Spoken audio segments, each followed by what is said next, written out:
Hi and welcome to the channel. If you're new, welcome. I'm glad you stopped by.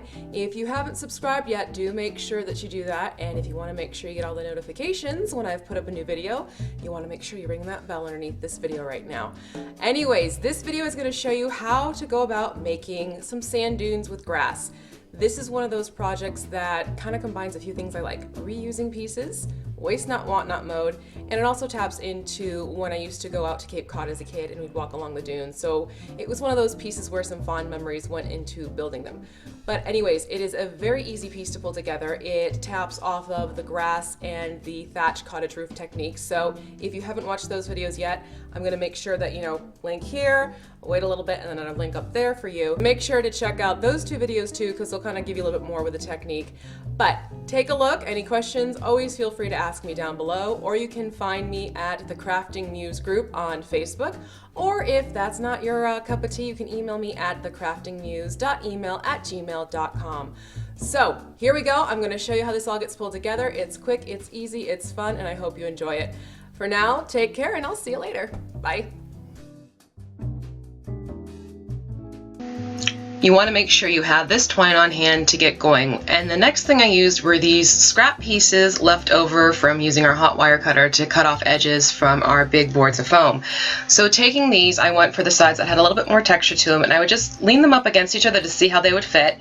When I found a couple pieces that had a nice enough mesh to each other, those would be the ones that I'm going to use for the dune. So what you need is your Xacto knife, and you're going to start trimming off the edge of one side just to kind of give it more of a flattened top to it. And as you notice, I give it a little bit of a curvature and more of a free flow line to the top, because I don't want this to be perfectly squared off or symmetrical. These are sand dunes after all, so there's going to be more of an organic look to the lines in this case.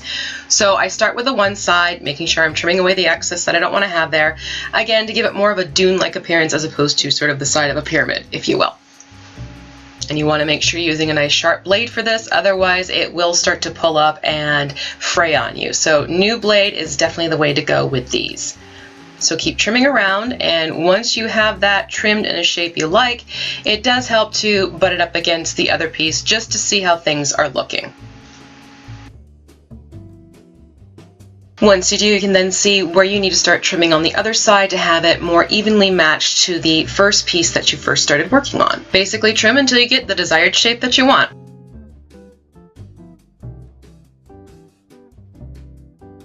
Using a low temp hot glue gun, this is a very similar method to making the thatch roof, which is why I mentioned the previous video. But what you want to do is put a dollop of glue onto the flattened edge of your foam, and then you're going to put a piece of twine that is not unraveled onto that dollop of hot glue. Then what you're going to do is start putting more dollops of glue, and then take the twine, unravel it a little bit, and put it on top of the hot glue very carefully so you're not burning your fingers. And you're going to basically have the twine unfrayed at the base, so that'll make it easier to fluff out and unfray as you work it across the top section. So you're going to keep working it down, going across the whole length of the foam using this method. I did find it helps to sort of overlap in a couple sections to make the grass a little bit thicker once everything's fluffed out and unwound from itself. And you really just use your own eye with this in terms of how thick you want the grass to look or how sparse you want it to be along the dune line top. But this is how you get the grass going inside of the center point of the dune first. To attach the other side, you want to make sure you put a good amount of hot glue onto one of the sides of the two pieces, and then basically push the two pieces together and hold them securely until the hot glue cools down enough so that when you let go, the pieces don't pull apart from one another. When the glue has cooled enough and everything's holding together, what you're then going to do is take the foam and put it on top of a piece of what I used is pizza cardboard. Again, using your hot glue gun to secure it to the cardboard. When that's cooled, you're just going to trim away the excess pieces, and you're going to be ready for the next step.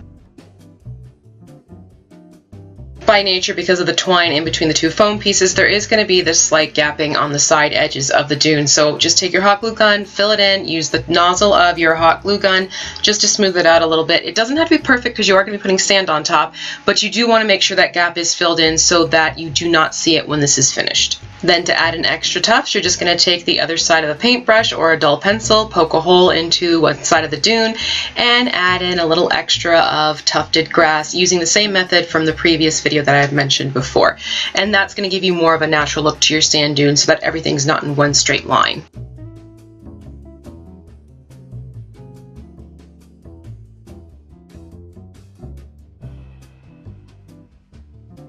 Once you have all your tufts in place and it's looking the way you want to, you're going to need to go in now and fluff out that twine, spread everything out so it starts looking more like grass and less like twisted twine. When you get the look that you like, what you're going to do is then move over and grab a stencil brush, and using a citron green, you're going to take that stencil brush and basically paint from the base of the foam and the twine and pull the color up towards the tip of the twine, but you don't want to carry it all the way through because you do want to save some of that natural twine color, because naturally sand dune grass does have a more yellowed hay look to it instead of the bright green at the base of where it would be growing out of the sand. Just make sure to get a good amount of the citron in between where the foam is, so that'll help cover up some of the more of the seafoam green or pink that the foam might naturally be when you're using it. When you know your paint is dry, you're going to go back with some Elmer's glue and coat the entire base of foam with the glue. When you get everything covered, you're then going to take just some fine grade sand and sprinkle it around, making sure you get it over all the areas where you've put the glue. And what you want to make sure you let this do is dry completely before shaking off any excess sand. Make sure this is dried as well before you start painting it, otherwise it's going to make for a very interesting look when you're done.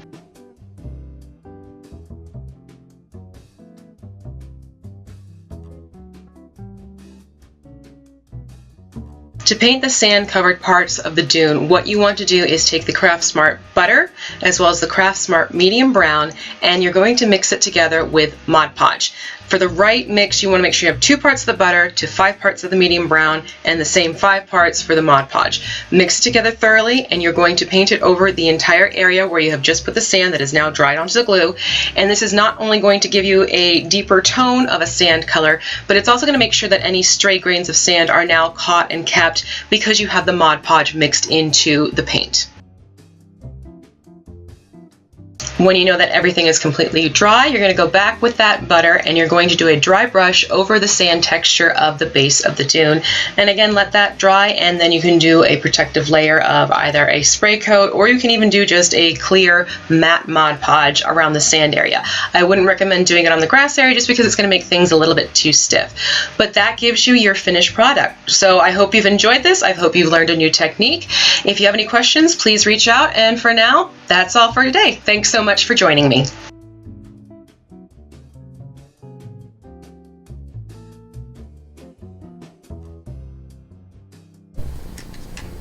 You happy? I brought him back. The swirls! Still can't believe how many people wanted them, but for you, I go out in the rain and I unclip it from a zip strip so your swirls are back.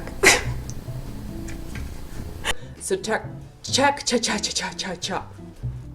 Check, baby, check, baby. Now I got that song in your head. Ah! Okay, one other thing, if you could do me a big favor. Today, my oldest boy is turning 10, so we've hit double digits, which for me as a mom is like, mode, but that's a different story. He absolutely loves coming onto YouTube and watching the videos and reading through comments and things like that. So if you so feel like it, if you don't mind just putting a little bit of happy birthday down there for him, I'm sure it's gonna make his day, especially because it's one of those days where it's a cold, rainy day, it's not that great out, so I'm treating him to some sushi and hopefully some happy birthday messages. So if you could do that, you'd be absolute gems. Thank you so much. That's it for me today. Take care, and I'll see you guys later. Bye.